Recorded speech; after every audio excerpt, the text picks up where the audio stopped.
अस्सलामु अलैकुम वरहमतुल्लाहि वबरकातुहू। तमाम तलबा को एक दफ़ा फिर खुश आमदीद। क्वेश्चन नंबर 3 और 4 आज का टारगेट है। क्वेश्चन नंबर 3 है the price P in rupees after T years is given by P T is equal to 3t square plus T plus 1। यहाँ पर एक फंक्शन है और वो फंक्शन टाइम और किसी शे की प्राइस के हवाले से है। हम जानते हैं कि मार्केट में जब हम कोई चीज़ ख़रीदते हैं तो विद रिस्पेक्ट टू टाइम उसके प्राइस में चेंज वाक़ई होता है। जब वक्त गुज़रता है तो उसके लिहाज से प्राइस भी चेंज होती है। तो there exist a function between price and time, उसकी इक्वेशन गिवन है। Find the average rate of change of inflation from time 3 to 3.5 years.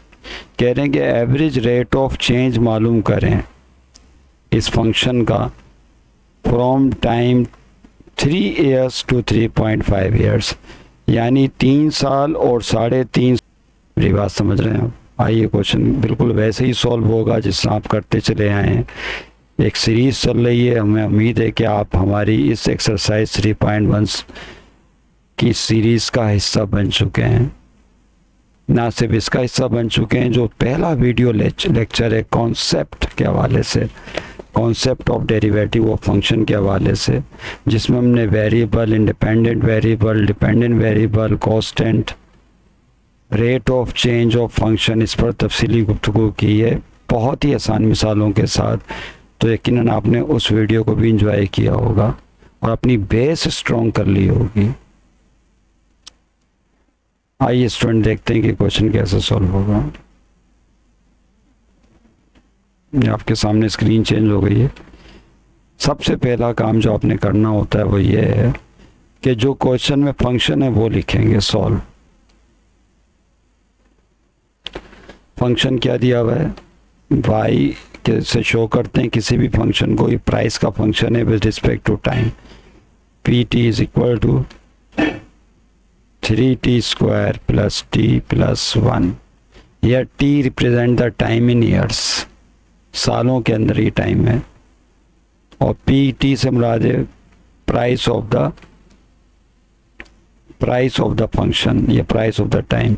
तो ये फंक्शन है प्राइस और टाइम के बीच में, इसको y भी लेट कर सकते हैं आप। ओके, ये आपके सामने है। और यहाँ जो वैल्यूज़ गिवन है स्टूडेंट्स बतौर ख़ास वो बड़ी इंपॉर्टेंट है। टाइम 3 ईयर्स है और यहाँ पे टाइम कितना है 3.5 ईयर्स। तो इनिशियल वैल्यू ऑफ टाइम दी है 3 ईयर और फाइनल वैल्यू ऑफ टाइम दी है 3.5 ईयर। इस डेट क्लियर याद करें, जो शुरू से क्लासेस ले रहे हैं उससे हम इनिशियल वैल्यू को ए से शो करते थे और फाइनल वैल्यू को हम बी से शो करते थे। फिर हम इसका चेंज मालूम करते थे। चेंज मालूम करने के लिए बी में से ए को माइनस करेंगे तो डेल्टा टी हासिल हो जाएगा। अच्छा, इसमें टाइम इंडिपेंडेंट वेरिएबल है और जो प्राइस है वो डिपेंडेंट वेरिएबल है। वाई जो है वो डिपेंडेंट वेरिएबल है जो प्राइस के हवाले से है। सबसे पहले फार्मूला लिखिए।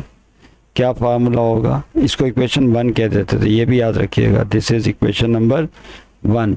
जो भी क्वेश्चन गिवन होता था या फंक्शन गिवन होता था उसे हम इक्वेशन नंबर 1 का नाम दे देते थे। अच्छा, यहाँ पी टी लिखा हुआ है, आप यहाँ पे एफ टी लिख सकते हैं। F is the function of time, price का फंक्शन है इसलिए पी लिख दिया उन्होंने। फार्मूला क्या था याद करें, एवरेज रेट ऑफ चेंज का फार्मूला ये होता है delta Y upon delta X is equal to F X plus delta X minus F X upon delta X. अब यहाँ सोच रहे होंगे कि ऊपर तो कहीं भी डेल्टा एक्स है ही नहीं, ना एक्स है। उसकी वजह यह है कि स्टूडेंट यहाँ पे इंडिपेंडेंट वेरिएबल को इन्होंने टी से शो किया। हमारा इंडिपेंडेंट वेरिएबल टाइम है और प्राइस हमारा डिपेंडेंट वेरिएबल है। नहीं समझे? तो जहाँ एक्स है वहाँ हम टी लगा देंगे, जहाँ डेल्टा एक्स है वहाँ हम डेल्टा टी लगा देंगे और जहाँ वाई है वहाँ पी लगा देंगे। समझ रहे हैं? हो गया फार्मूला तैयार। क्या करेंगे फिर से देख लें। एक्सक्यूज में, डेल्टा बाई की जगह क्या आ जाएगा, पी। डिपेंडेंट वेरिएबल प्राइस है, प्राइस डिपेंड करती है टाइम पर। अपॉन में डेल्टा एक्स की जगह टी लगा देंगे, क्योंकि इंडिपेंडेंट वेरिएबल टाइम है सवाल में। जहाँ जहाँ एक्स है वहाँ पे आप टी लगा दें, टी प्लस फिर डेल्टा एक्स की जगह delta T minus F x की जगह टी, और अपॉन में फिर डेल्टा एक्स की जगह क्या आ जाएगा, टी। इसको फार्मूला नंबर ए का नाम देंगे। अब यहाँ पर आपने क्या, अब हमें मालूम करना है delta P upon delta T, यानी rate of change of price with respect to time. तो लेफ्ट साइड पे कुछ पुटिंग नहीं होगी, वो इसी तरह एंड तक चलता रहेगा, क्योंकि उसका तो हमें जवाब चाहिए। राइट हैंड साइड में वैल्यूज़ पर हम काम करेंगे। तो यहाँ टी और डेल्टा टी की जगह क्या आएगा, तो याद रखिए कि जो इनिशियल वैल्यू है टाइम की 3, ये एक्चुअली ये यहाँ आएगा इस टी की जगह। समझ रहे हैं बात को, दो जगह टी है, टी की जगह क्या लगा देंगे, 3 इनिशियल वैल्यू जो है हमारी, और डेल्टा टी की जगह क्या आएगा, तो मैं यहाँ लिख देता हूँ पुट जो t है इसकी जगह 3 आ जाएगा। और रह गया मसला डेल्टा t का, नज़र नहीं आ रहा होगा,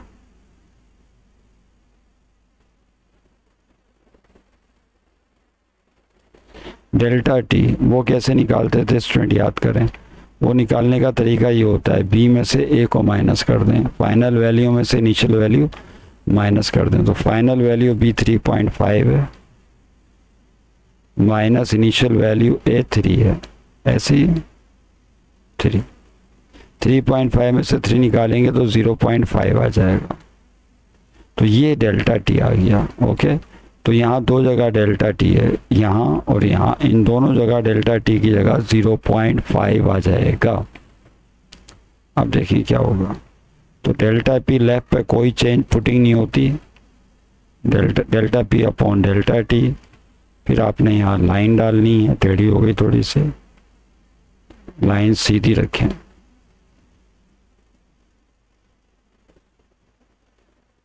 ओके, एफ टी की जगह क्या पुट करेंगे, इनिशियल वैल्यू टाइम की 3 प्लस डेल्टा टी चेंज है जो 0.5 का आया है, माइनस फिर F time initial value of time 3 और अपॉन में डेल्टा टी की जगह 0.5। अगर मैं आपसे कहूँ कि यहाँ डिक्रीमेंट हुआ है, इंडिपेंडेंट वेरिएबल डिक्रीज हुआ है या इंक्रीज हुआ है, तो आप बोलेंगे कि यहाँ इंडिपेंडेंट वेरिएबल टाइम है जिसमें इंक्रीमेंट लगा है, यानी 3 ईयर से 3.5 ईयर, 3 से 3.5 साल, यानी वैल्यू में पॉजिटिव चेंज आया है। तो ये इंक्रीमेंट के हवाले से क्वेश्चन है, लिहाजा डेल्टा टी की वैल्यू माइनस में नहीं लेंगे, डेल्टा टी की वैल्यू प्लस में लेंगे। आप 3 में 0.5 ऐड कर दें,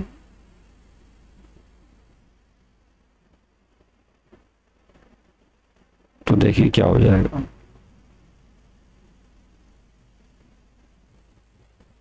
delta P upon delta T is equal two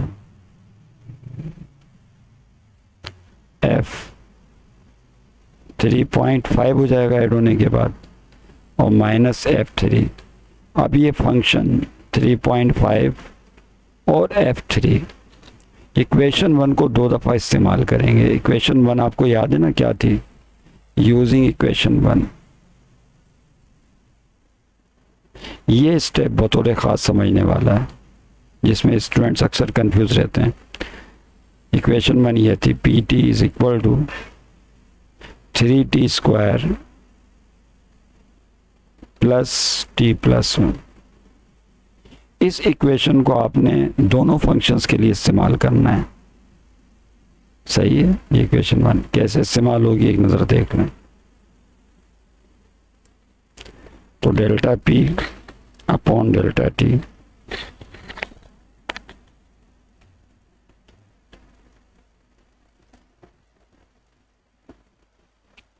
upon delta T is equal to, yes 2 दफ़ा इसे इस्तेमाल करना।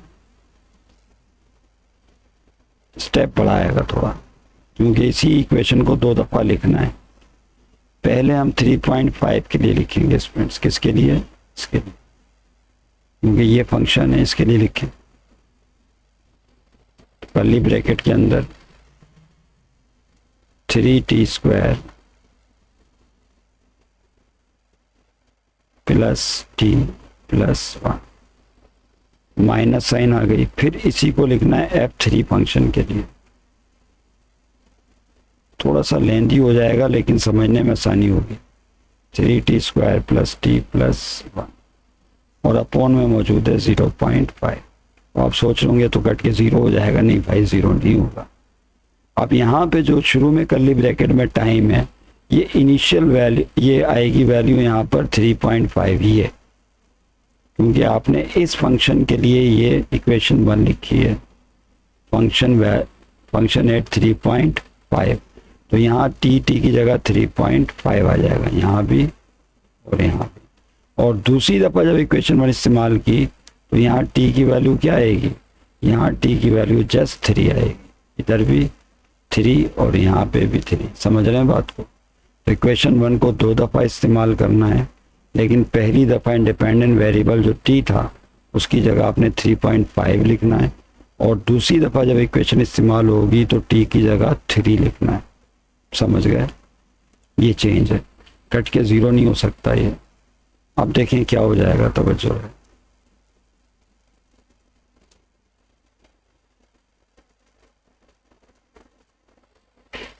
इज इक्वल टू,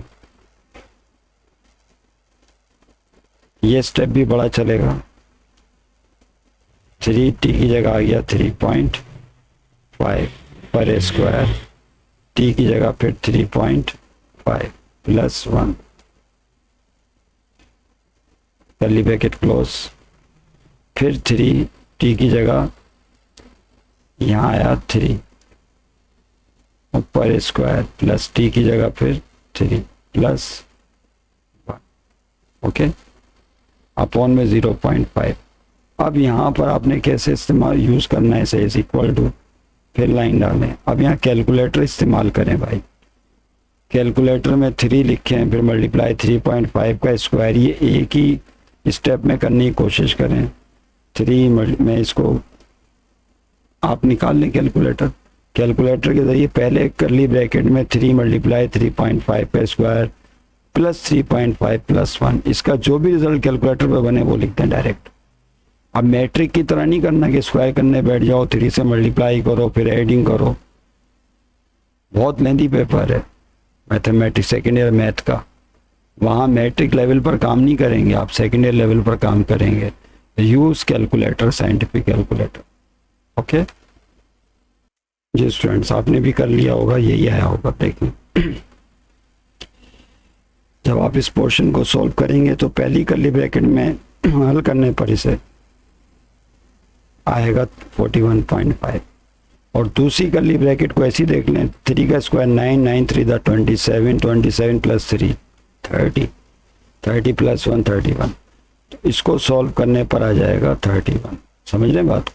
41.25 में से 31 माइनस कर दें तो 10.25 divided by 0.5, this will give you 20.5।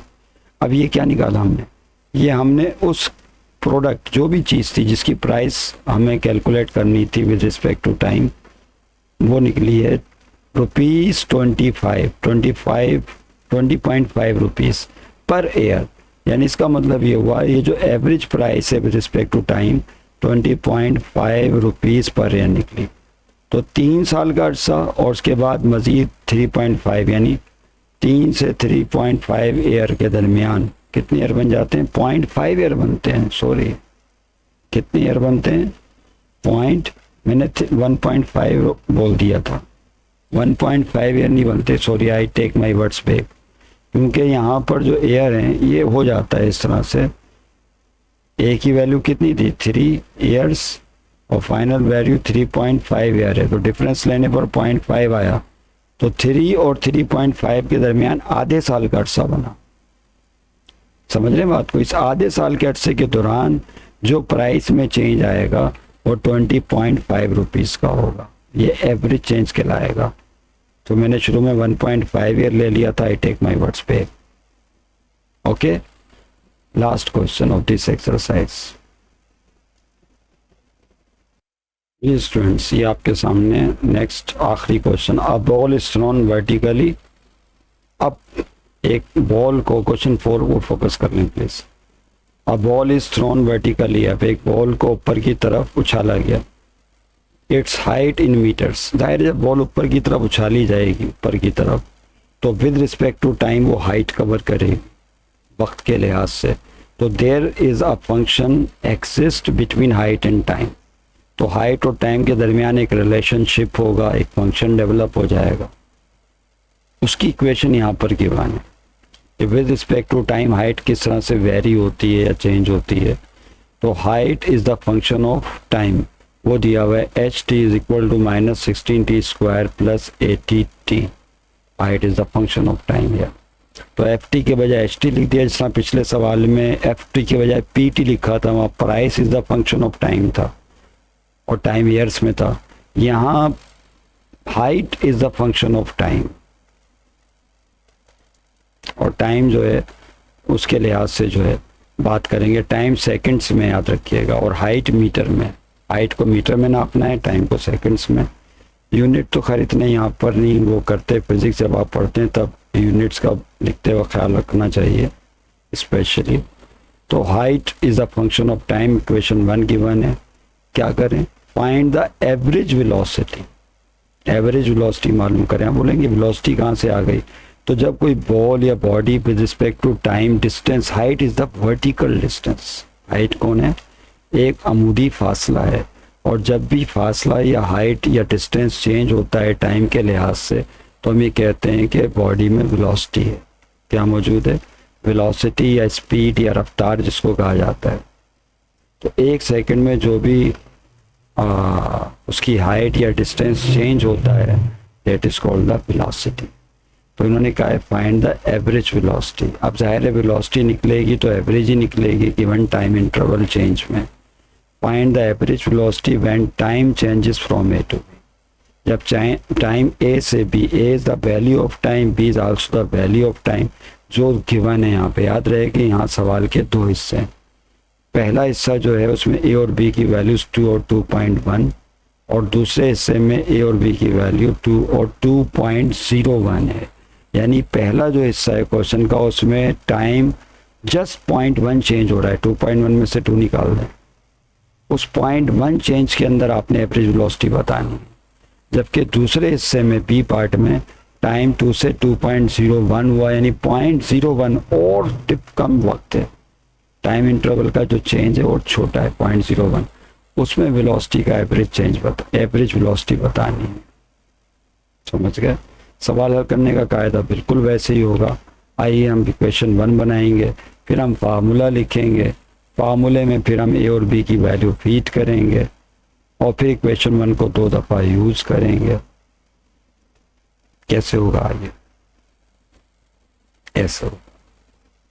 Solution में सबसे पहले क्या काम करना है स्टूडेंट्स, आपने इक्वेशन 1 यानी जो भी इक्वेशन गिवन है हाइट की, ये इक्वेशन लिखनी है फंक्शन की। तो यहाँ पे आप जानते हैं ना, इसको वाई से भी शो करते हैं, Y is the H T, F T लिखते थे, यहाँ एच टी आ जाएगा। बाकी गुफ्तगू हमारी आपसे हो गई -16t² प्लस 80t, क्योंकि यहाँ पर जो t है वो इंडिपेंडेंट वेरिएबल है, तो x की जगह t आ गया, यहाँ ब्रैकेट में x की जगह t आ गया, और फंक्शन हाइट का है इसलिए f की जगह h लगा दिया। और जो फंक्शन होता है उसको हम बाई की अलामत से भी शो करते हैं, या आप शुरू से जानते हैं, बेसिक कॉन्सेप्ट से लेकर चल रहे हैं हम आपको। ये क्वेश्चन नंबर 1 बन गए। फिर यहाँ पर आपने फर्स्ट पार्ट के लिए क्वेश्चन सॉल्व करना है, एवरेज वेलोसिटी मालूम करनी है। ओके, अब ये तो पता है ना सबको, वेलोसिटी का फार्मूला क्या होता है। वेलोसिटी का फार्मूला होता है rate of change of displacement. यहाँ पे rate of change of height आएगा, यानी यहीं आएगा delta H upon delta T, वक्त के लिहाज से हाइट में तब्दीली, एवरेज चेंज, उससे आपको एवरेज वेलोसिटी पता चल जाएगी। तो delta H upon delta T actually आपको मालूम करना है। समझ रहे हैं बात को। और पहला पार्ट चूंकि करने वाले हैं, तो यहाँ पर ए की वैल्यू 2 है, याद रहे, ए की वैल्यू 2 और बी की वैल्यू 2.1। सेट के लिए और ये टाइम सेकंड्स में है, दूसरा सेकंड और फिर उसके बाद 2.1 सेकंड। तो यहाँ देखिए क्या होगा बाय यूजिंग फार्मूला तो आप जानते हैं क्या होता है, average rate of change of Y with respect to X का बुनियादी फार्मूला ये होता है F X plus delta X minus F X upon delta X. लेकिन हमें टाइम इंडिपेंडेंट वेरिएबल यहाँ पे टाइम है तो एक्स की जगह टी आ जाएगा, और वाई डिपेंडेंट वेरिएबल है तो हाइट डिपेंड कर रही है टाइम पर, तो वाई की जगह टी आ जाएगा। तो डेल्टा वाई की जगह आ गया एच, वाई की जगह एच आ जाएगा, और जहाँ जहाँ एक्स है वहाँ टी आ जाएगा। समझ रहे हो बात को? ठीक, एफ एक्स की जगह T, delta x delta T, F x की जगह टी और अपॉन में डेल्टा एक्स यानी टी, ये हो सही है। अब यहाँ पे टी और डेल्टा टी कौन है, तो ये बात हम पहले भी अर्ज कर चुके हैं आपसे कि ये जो एक ही इनिशियल वैल्यू, दोनों टाइम की वैल्यूज हैं, ये भी टाइम की वैल्यू स्टूडेंट्स और ये भी टाइम की वैल्यू है, दोनों इंडिपेंडेंट वेरिएबल की वैल्यूज कहलाती हैं। तो हम यहाँ पर t की जगह इनिशियल वैल्यू लेते हैं। ये बात हम 12 शुरू से करते चले आ रहे हैं, पहले पार्ट से लेकर आज आखिरी क्वेश्चन कर रहे हैं हम इसका। Is that clear? और डेल्टा t ये आपको निकालना पड़ता है। तो डेल्टा t कैसे निकालेंगे? ऐसे डेल्टा t निकालने का तरीका क्या होगा, final value minus initial value, b में से a को निकाल दें। तो b है 2.1 और a है 2, 2.1 में से 2 निकालेंगे तो 0.1 आ जाएगा। ये है डिफरेंशियल टाइम डेल्टा t 0.1।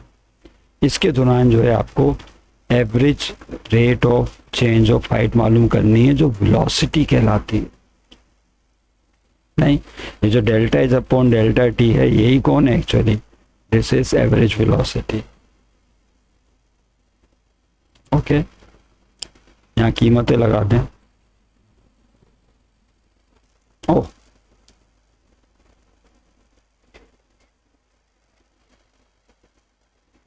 ऊपर कर लो मैं दोस्त, लगाइए वैल्यूज स्टूडेंट्स। अब यहाँ पे चाहें तो आप v लिख लें, v is equal to delta H upon delta T, ये आपकी मर्जी, मैं v लेके चलो, वेलोसिटी है ना एवरेज। हाँ, t की जगह क्या आएगा, क्या बताया शुरू में, 2 आएगा। t की जगह क्या आएगा, 2। मैं बल्कि यहाँ लिख देता हूँ पुट, जहाँ t है 2 और डेल्टा t की वैल्यू ऊपर देखें लिखा दी है 0.1, ये डेल्टा t की वैल्यू, t की जगह आ गया 2 प्लस डेल्टा t की जगह 0.1 माइनस फिर एफ टी की जगह 2, डेल्टा टी की जगह 0.1, 2 में 0.1 ऐड कर दीजिए तो क्या हो जाएगा,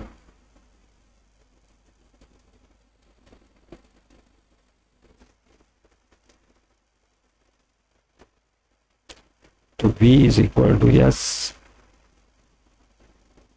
2.1 हो जाएगा माइनस f2।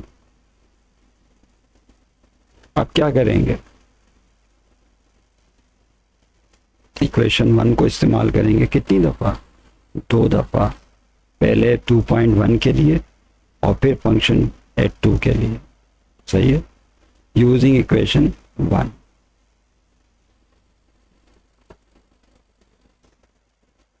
इक्वेशन 1 क्या थी, H T is equal to minus 16t square plus 80t, यही थी ना इक्वेशन 1। एक चीज आपको कंफ्यूज कर रही होगी अभी तक, ये इक्वेशन 1 थी, देखो यहाँ पर minus 16t square plus 80t। अब यहाँ मैंने f लिखा, मैंने चेंज तो कर दिया लेकिन f को भी चेंज नहीं किया, इसको भी चेंज कर देना चाहिए था, क्योंकि फंक्शन को किससे शो कर रहे हैं, वो h से। तो जहाँ जहाँ f है वहाँ पे आप h लगा दें या ना लगाएं। मैंने इसलिए नहीं शायद लगाया कि कंफ्यूजन ना हो जाए समझने वालों को, क्योंकि हम f फंक्शन एफ से आता है, एच से तो नहीं आता, लेकिन असल में फंक्शन हाइट का है, इसलिए उन्होंने वहाँ सवाल में एच से शो किया। समझ रहे हैं बात को? होना ये चाहिए कि जहाँ जहाँ एफ है यहाँ पे सवाल के मुताबिक एच लगाना चाहिए था हमें, तो मैं एच लगा देता हूँ। ये है ना एफ, जहाँ जहाँ एफ नज़र आ रहा है कुछ नहीं, वहाँ पे क्या लगा दें, एच लगा दें। एच एच एच एच, बल्कि यहाँ नहीं लगाएं, यहाँ तो एफ ही रहने दें, और जब टाइम इंट्रोड्यूस होगा तब एच आएगा ना। कितनी बातें पता चल रही, यहाँ तो एफ रहने दें, यहाँ से चेंज आएगा H T plus delta T, time यहाँ पर आया है तो फंक्शन हाइट बन गया। समझ रहे हैं बात को? हाँ, एच एच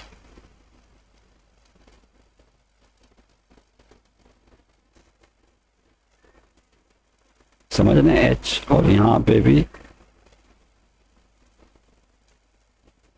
एच और एच। अब इक्वेशन 1 को इस्तेमाल कर, आप समझ में आ गया ना, देखो एच टी आ गया। अब आप समझ गए होंगे कि ये एफ लिखा हुआ था, यहाँ एच है,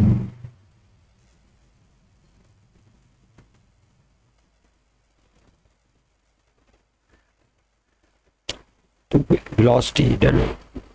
यस, पहले आप इसके लिए इक्वेशन 1 को इस्तेमाल करेंगे, एच 2.1 के लिए इसे लिख लीजिए इक्वेशन 1 को, curly bracket -16 T square plus 80t, फिर माइनस, अब इस H2 के लिए फिर दोबारा इस इक्वेशन को लिख, ये दिमाग में आसानी से चीज़ आती नहीं, निकल जाती है कि आप एक ही चीज़ को 2 दफ़ा लिख रहे हैं, फंक्शन को, फार्मूला है ना, फ़र्क है, लेकिन और फ़र्क आप समझ गए होंगे, आप शुरू से क्लासेस ले रहे हैं। यहाँ जो टी है वो क्या, कौन सी वैल्यू आएगी इस कर्ली ब्रैकेट में, टी की जगह क्या आएगा, 2.1, क्या आएगा 2.1, और यहाँ टी की जगह क्या आएगा, इन दोनों में कर्ली ब्रैकेट में 2 आएगा। नहीं समझे बात को? ये आ गया बात। अब ये पुट करके कैलकुलेटर से कर लें, जवाब आ जाएगा।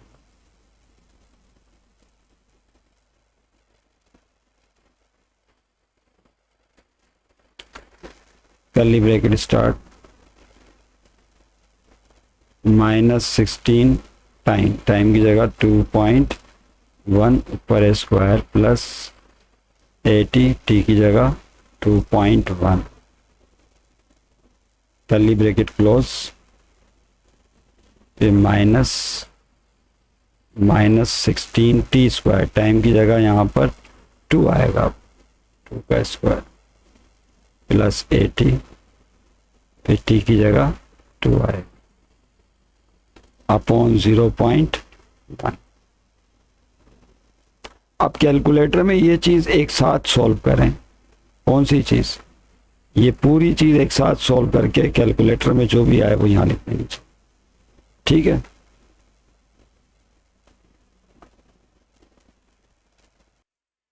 जी स्टूडेंट देख लें, कैलकुलेटर में जब आप -16 2.1 स्क्वायर प्लस 80 2.1 को हल करेंगे तो 97.44 आ जाएगा, ठीक है, माइनस, और जब इस -16 2 स्क्वायर प्लस 80 इंटू 2 को सिंप्लीफाई करेंगे तो 96 आएगा।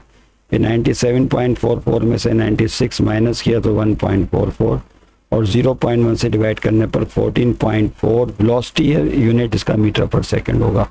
This is your answer. Book में आंसर करेक्ट कर लीजिए। बुक में आंसर अगर आपकी किताब में -32 दिया हुआ है तो this is wrong answer, this is the correct answer, 14.4 metre per second. यकीन करें ये सही है, 14.4 मीटर पर सेकंड।